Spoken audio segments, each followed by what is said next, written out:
Salut à tous, on se retrouve aujourd'hui pour parler du Paris Saint-Germain ce mercredi 6 septembre et on commence tout d'abord avec les joueurs en sélection. Tout d'abord, tiens, Achraf Hakimi qui est bien arrivé du côté du rassemblement des joueurs marocains pour les deux prochains matchs du Maroc et bien sûr entraînement pour le latéral droit parisien du côté de sa sélection. Concernant Manuel Ugarte, lui aussi, il est appelé dans la liste de Marcelo Bielsa pour les deux prochains matchs de l'Uruguay pour se qualifier pour la future Coupe du Monde 2026. Donc voilà, Ugarte qui fait du gros taf au PSG, simplement mérité bien sûr sa sélection en Uruguay. Et concernant Manuel Ugarte sur son adaptation à Paris, donc il a réagi, il a dit: les premières semaines ont été difficiles parce qu'au Sporting Lisbonne j'ai toujours été très à l'aise et heureux, et aller à Paris demande un peu d'adaptation, mais je sens que je suis très bien et je suis plein de confiance maintenant. Mes coéquipiers essaient aussi de m'aider dans le bon sens. Donc il dit que pour l'instant son adaptation à Paris se passe plutôt bien. C'est vrai que pour lui c'est un nouveau championnat, c'est un nouveau pays, une nouvelle ville, une nouvelle langue française. C'est qu'il y en a très peu qui parlent sa langue, je sais pas, uruguayen, je pense que c'est une langue où il parle espagnol, je sais pas, bref. Donc voilà, pour l'instant il dit que ça se passe plutôt bien son adaptation du côté de Paris, et ça se ressent dans ses performances où il est vraiment impressionnant en ce début de saison. Et toujours avec lui, donc le PSG c'est une équipe totalement différente, l'une des meilleures au monde pour la qualité des joueurs. C'est aussi une équipe qui se forme. Je suis très heureux parce que c'est une autre étape dans ma carrière et je me sens prêt. C'est vrai qu'il a voulu passer un cap parce que quand tu passes du Sporting au PSG, c'est un sacré bon. Sporting c'est une très belle équipe européenne, mais le PSG c'est l'une des meilleures équipes au monde, et il dit que voilà, c'est un sacré tremplin dans sa carrière d'avoir signé du côté de Paris, qui continue comme ça. N'oubliez pas qu'il a signé jusqu'au 30 juin 2028, les 5 prochaines années, du côté du PSG. On va parler de Leonardo, l'ancien directeur sportif du PSG. Donc il revient sur les passages de Messi et Neymar sur Globo, donc un site brésilien. Donc il a dit, donc Messi et Neymar, leur passage au PSG, il a dit: honnêtement, je ne pense pas que ce soit l'ego. Il y a des gens qui sont plus difficiles. Les personnes qui ont ce niveau de talent ne sont pas compliquées. Elles règlent plus de problèmes qu'elles n'en créent. Et si vous devez résoudre un problème, il faut faire avec, il faut accepter les malus et les bonus. Ils doivent se sentir bien, être dans un bon état d'esprit, et sentir de la reconnaissance. C'est au club de faire ce travail et aux dirigeants. Donc voilà ce que peut dire Leonardo sur Messi et Neymar. Et toujours avec Leonardo, donc l'ancien directeur sportif du PSG, explique pourquoi le club parisien n'a toujours pas gagné la Ligue des Champions. On sait que c'était l'objectif quand il était directeur sportif à l'époque, c'est toujours l'objectif. Là maintenant, toujours en 2023, ça bouge pas. Donc des équipes comme le Real Madrid, Milan, Manchester United, si elles sont dans un bon ou moyen moment, tout se passe naturellement. Les joueurs veulent aller dans ces clubs, la presse veut parler de ces clubs. Ils ont infiniment plus de fans que les autres clubs. Donc ces stades ont des traditions infiniment supérieures à celles des autres clubs. Il est difficile d'entrer dans ce groupe d'élite. Il dit encore que le PSG, c'est que le PSG n'est pas encore au niveau du Real, Milan, même Manchester. Par exemple, le Real a déjà gagné 14 de Ligue des Champions, Milan a déjà remporté 7, PSG a toujours aucune Ligue des Champions. Donc c'est vrai que le PSG pour l'instant ne fait pas partie encore des clubs, on va dire, par rapport à l'histoire, surtout l'histoire que je vous parle. Donc il dit, bien sûr, le fait de ne pas avoir gagné, c'est un peu comme avoir un boulet attaché à la cheville, mais le PSG fait déjà partie de ceux qui peuvent gagner, bien évidemment. On sait que c'est un outsider. Moi je ne le mets plus en favori, le PSG, je mets outsider, je préfère prendre ce rôle là, et voilà, c'est vrai que maintenant on attend cette Ligue des Champions. On espère avec Luis Enrique que ça sera la bonne, pourquoi pas cette année, pourquoi pas dans 2 ans, dans 3 ans, bien sûr le plus rapidement possible, c'est ce qu'on veut. Du côté de Paris, on pense vraiment que c'est jouable, vu comment joue l'équipe, les joueurs, la qualité du groupe, c'est totalement jouable. Après voilà, il y a plein de circonstances, on sait, pour gagner une Champions League. On va parler d'un joueur, Kylian Mbappé, et d'après Fabrizio Romano, donc il a dit que Mbappé est en pourparlers avec le PSG pour signer un nouveau contrat. Ça c'est une très bonne nouvelle, que Mbappé pourrait prolonger au PSG. Donc après il pourrait prolonger, mais il devrait bien quitter le PSG l'été prochain. Donc l'été prochain vraiment ça va être très compliqué pour Paris de le conserver, parce que le joueur veut quitter le club. Donc les détails de la prolongation sont cruciaux. Il pourrait y avoir une clause de départ pour 2024. Donc voilà, je l'ai dit, il pourrait prolonger peut-être de 1 ou 2 années de plus. Et du coup il y aurait surtout, avec ses avocats, il mettrait une clause de départ obligatoire. C'est-à-dire si Mbappé, en vrai il est obligatoire ou pas, c'est lui qui décide.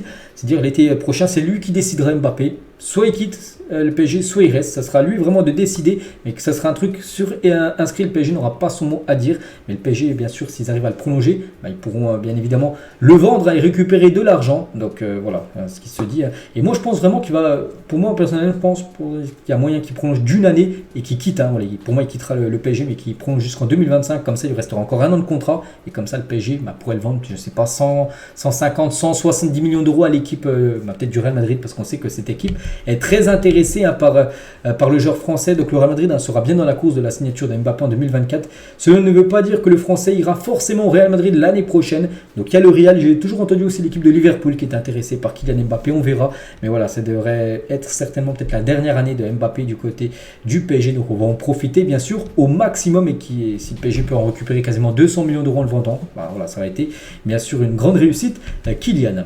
Et toujours tiens avec Mbappé, tiens du côté du Real Madrid par exemple, tiens Dani Carvajal sur Mbappé, il a dit: je ne vais pas vous mentir et vous dire qu'on ne parlait pas de Mbappé dans le vestiaire du côté du Real pendant l'été. Certains pensaient qu'il viendrait, d'autres non. Moi j'y croyais quand il a été écarté de la tournée au Japon. On demandait aux Français du vestiaire, donc que ce soit Camavinga ou Tchouaméni, deux joueurs français du Real Madrid: vous avez des nouvelles de Mbappé? Ils ont répondu que non.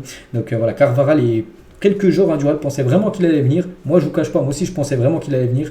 Quand il a été écarté, là pour moi c'était fini tout ça du côté du PSG. Puis non, on a pu voir qu'il reste. On peut voir que ça s'est plutôt bien.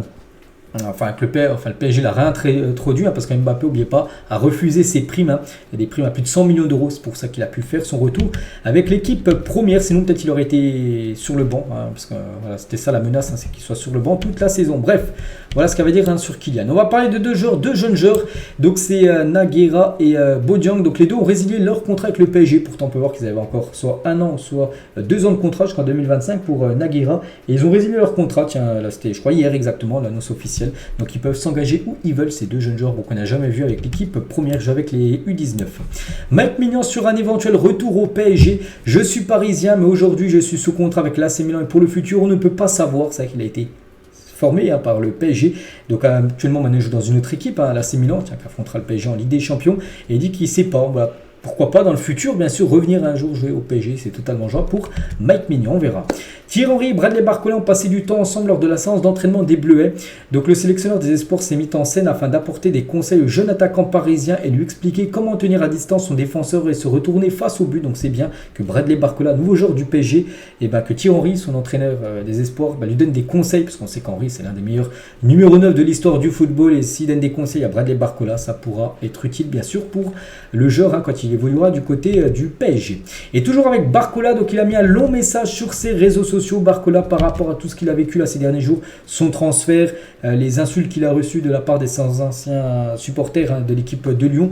Donc il a dit, bon, je vais pas tout lire, mais par exemple PSG, à mes coéquipiers, aux supporters parisiens, merci de me faire sentir le bienvenu, j'en dis peu, mais ça compte énormément pour moi. Je n'ai jamais été bon dans les longs discours, je préfère peu de mots sincères, donc on va s'arrêter là, place au terrain maintenant. Donc vous pouvez lire aussi ce qu'il a dit au-dessus, qu'il avait passé plus de 13 ans dans le centre de formation lyonnais, puis après être insulté comme ça du jour au lendemain parce qu'il a quitté le club alors que Lyon a quand même récupéré 50 millions d'euros, il ne faut pas l'oublier. Donc voilà, il dit que voilà, c'est comme ça, c'est le football. Donc lui on voit beaucoup de force, et maintenant c'est un Parisien, c'est bien ça le plus important. Tchouaméni, et Lucas Hernandez, surtout Lucas Hernandez qui est joueur parisien, aussi Tchouaméni, un joueur français. Ils ont parlé du jeune Warren Zaïre-Emery en conférence de presse. Tout d'abord, Tchouaméni il a dit: c'est déjà un très bon joueur. Quand tu es titulaire au PSG à cet âge-là, à 17 ans, ça veut dire que tu as des qualités. Il y a déjà 2 ou 3 ans, Kim Pembe m'avait dit qu'il allait venir. Presco ne s'est pas trompé, il est super performant. Après, il faut lui laisser le temps de pouvoir grandir. C'est bien pour la France d'avoir un joueur comme Warren Zaïre-Emery, et bien sûr le PSG en profite chaque week-end en Ligue 1. Et Hernandez, il a dit, il est sur la bonne voie pour faire une très grande carrière. C'est un joueur qui m'a surpris, franchement, il est au top, il a tout avant les entraînements, c'est lui le premier à vouloir travailler et s'améliorer. J'espère qu'il va continuer comme ça parce qu'il va donner beaucoup de joie à la France. Bon, on espère, c'est vrai qu'on en parle quand même depuis c'est pour au moins 2-3 ans quand même que j'entends ce nom, Warren Zaïre-Emery, alors qu'il avait seulement 14-15 ans, et maintenant il a 17 ans, il est déjà titulaire maintenant avec l'équipe du PSG, il joue avec l'équipe de France Espoir, on peut le voir en plus très rapidement. Pourquoi pas l'Euro l'année prochaine, l'équipe A française, peut-être ça pourrait être la surprise. Donc voilà, pour l'instant, le début de carrière est magnifique pour le jeune Warren Zaïre-Emery. Et toujours avec lui sur l'émission Téléfoot, donc c'était dimanche, tout le monde la connaît au PSG. Ils me disent tous d'en prendre soin parce que ce qu'elle a fait pour moi, pour tout le monde, c'est juste incroyable. Donc là, il parle de sa mamie, tout simplement, qui lui a adressé un message dans l'émission Téléfoot. Hendrik, joueur du Real Madrid, sur Kylian Mbappé, joueur du PSG. Donc c'est un crack, il est largement au-dessus des autres. Il est décisif, spectaculaire, super rapide et il dribble mieux maintenant. Jouer avec lui et Vini, ça serait merveilleux. Peut-être, si Mbappé, on sait, venait à quitter le PSG, ça peut être jouable.